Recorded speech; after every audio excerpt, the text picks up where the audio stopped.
दोस्तों, यूरोप में युद्ध अब पूरी रफ्तार से आगे बढ़ रहा है और आज जो खबर निकलकर सामने आ रही है उसने पूरी दुनिया के जियोपॉलिटिकल एक्सपर्ट्स के होश उड़ा दिए हैं। एक ऐसा मोड़ जिसकी कल्पना शायद किसी ने नहीं की थी। यूक्रेन के राष्ट्रपति वोलोदिमीर जेलेंस्की जो जंग की शुरुआत में छाती ठोक कर कह रहे थे कि वो रशियन आर्मी को खदेड़ देंगे, आज वही जेलेंस्की पूरी तरह से हताश मोड में आ चुके हैं। जेलेंस्की ने एक ओपन लेटर लिखकर व्लादिमीर पुतिन से 1-to-1 मीटिंग की भीख मांगी है। उन्होंने कहा, आइए एक टेबल पर बैठते हैं, एक डेट फिक्स करते हैं और इस तबाही को रोकते हैं। लेकिन दोस्तों, Vladimir Putin is in no mood to show mercy. Vladimir Putin दया दिखाने के मूड में नहीं है। Saint Petersburg International Economic Forum के मंच से पुतिन ने जो किया वो जेलेंस्की के लिए किसी बड़े इंटरनेशनल ह्यूमिलिएशन से कम नहीं था। पुतिन ने जेलेंस्की के इस शांति प्रस्ताव को सीधे कचरे के डिब्बे में फेंकते हुए साफ कह दिया, रे नो मीन्स नो। पुतिन ने इस मुलाकात को पूरी तरह से रिजेक्ट कर दिया और कहा कि इस मीटिंग का कोई तुक नहीं बनता।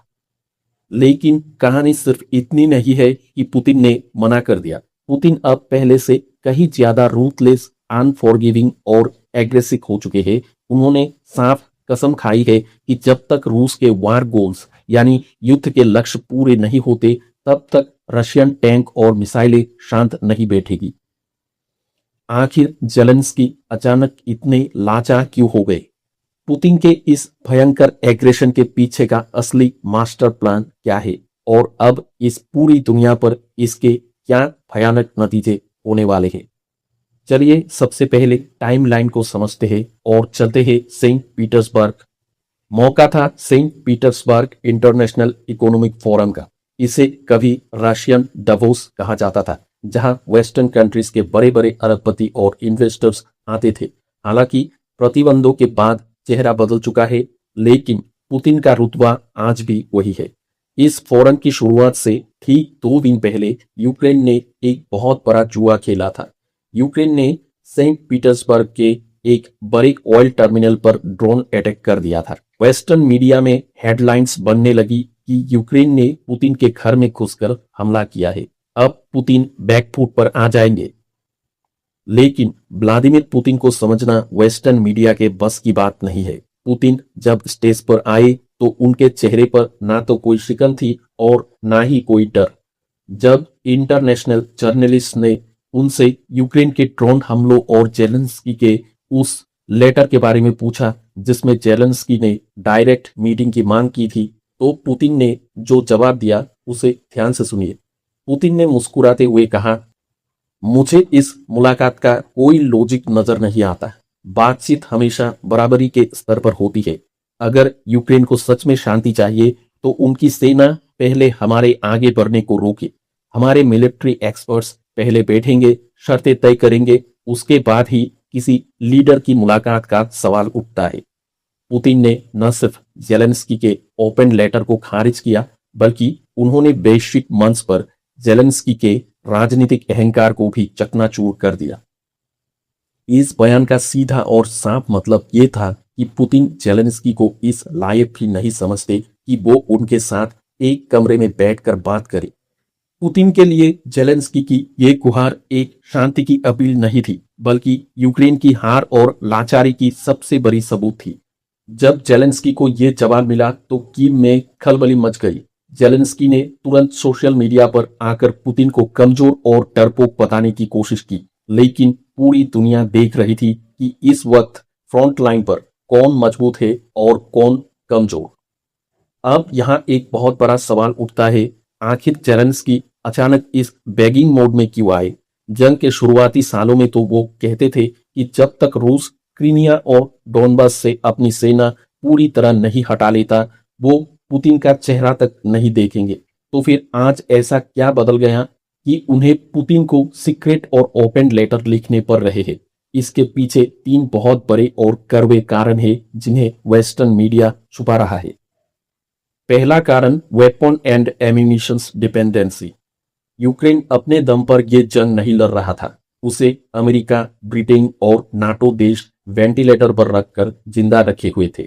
लेकिन अब वेस्टर्न कंट्रीज के खुद के गोदाम खाली हो चुके हैं। अमेरिका में पॉलिटिकल ड्रामा चल रहा है, जहां यूक्रेन को मिलने वाले हर $1 के पैकेज पर महीनों तक बहस होती है। यूक्रेन के पास अब रशियन मिसाइलों को रोकने के लिए एयर डिफेंस सिस्टम के एम्यूनिशंस तक नहीं बचे हैं। दूसरा कारण है मैन पावर क्राइसिस। हथियार तो खरीदे जा सकते हैं, लेकिन सैनिक कहां से लाओगे? 4 साल से ज्यादा चली इस भीषण जंग में यूक्रेन ने अपने लाखों ट्रेन सैनिकों को खो दिया है। आज यूक्रेन की हालत यह है कि सड़कों से नौजवानों को जबरदस्ती उठाकर सेना में भर्ती किया जा रहा है। सैनिकों की औसत उम्र 40 साल से ऊपर हो चुकी है। सेना में लड़ने का जज्बा खत्म हो रहा है और moral is at an all time low, मतलब मनोबल अब तक के सबसे निचले स्तर पर है। तीसरा कारण है कॉम्प्लीट इकोनॉमिक ब्रेकडाउन। यूक्रेन का इंफ्रास्ट्रक्चर पूरी तरह तबाह हो चुका है। बिजली के ग्रिड्स खत्म हो चुके हैं। देश पूरी तरह से फॉरेन लोन्स एंड एड पर चल रहा है। जेलेंस्की को ये अच्छी तरह समझ आ चुका है कि अगर ये जंग कुछ महीने और चली तो यूक्रेन एक देश के तौर पर पूरी तरह से नक्शे से मिट जाएगा।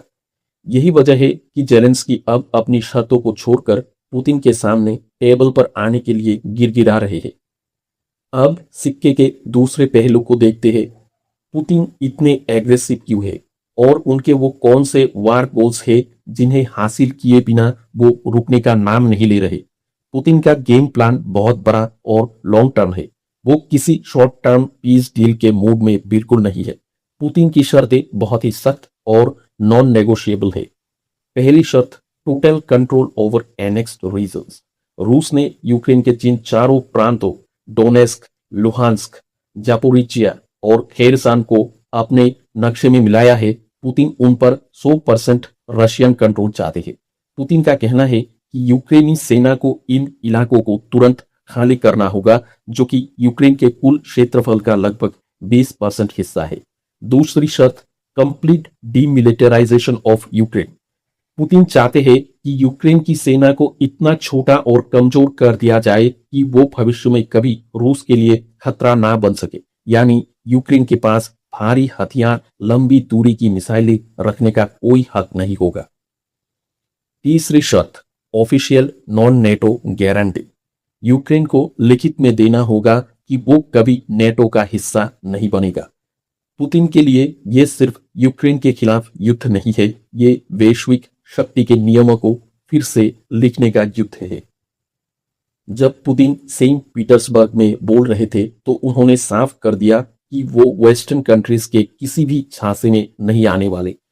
उन्हें पता है कि अतीत में कैसे मिन्स्क समझौतों के नाम पर पश्चिमी देशों ने रूस को धोखा दिया था और यूक्रेन को हथियार बंद किया था।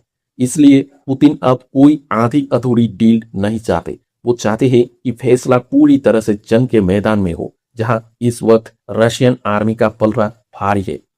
जंग की शुरुआत में अमेरिका के राष्ट्रपति ने कहा था कि हम प्रतिबंधों से रूस की करेंसी रूबल को मलबे में मिला देंगे।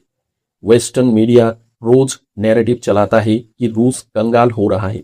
पुतिन ने मंच से मशहूर अमेरिकी लेखक मार्क ट्वेन का एक बहुत ही शानदार कोट इस्तेमाल किया। उन्होंने कहा, the rumours of my death have been greatly exaggerated, यानी मेरी मौत की अफवाहें कुछ ज्यादा ही बढ़ा चढ़ाकर बताई गई है।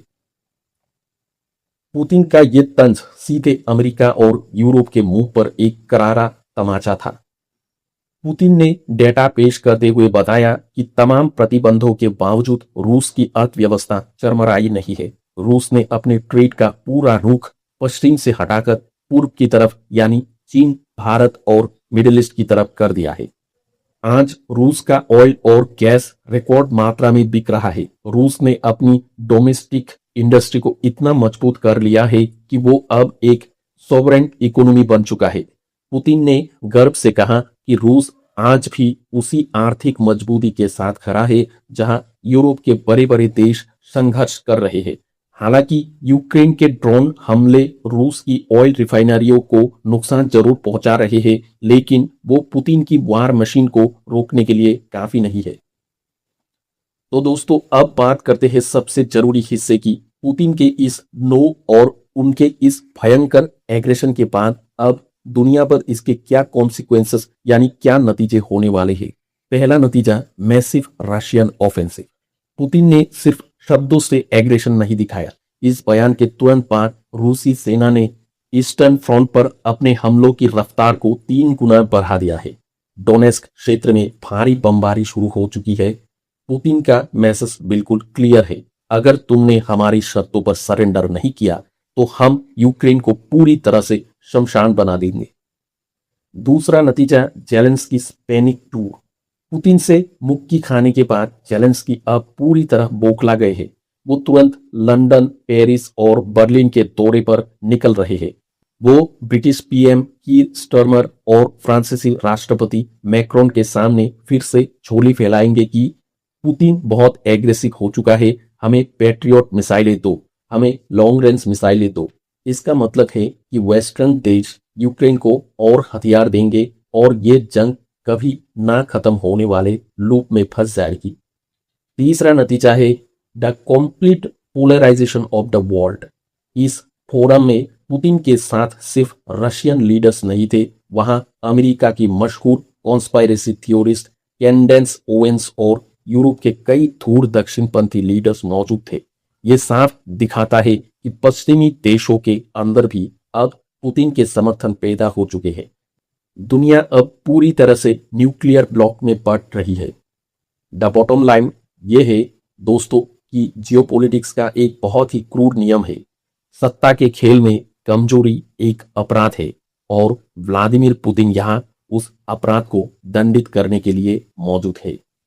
जेलेंस्की की एक गलती ने पुतिन को ये दिखा दिया है कि यूक्रेन अब थक चुका है और एक शिकारी कभी थके हुए शिकार पर रहम नहीं दिखाता।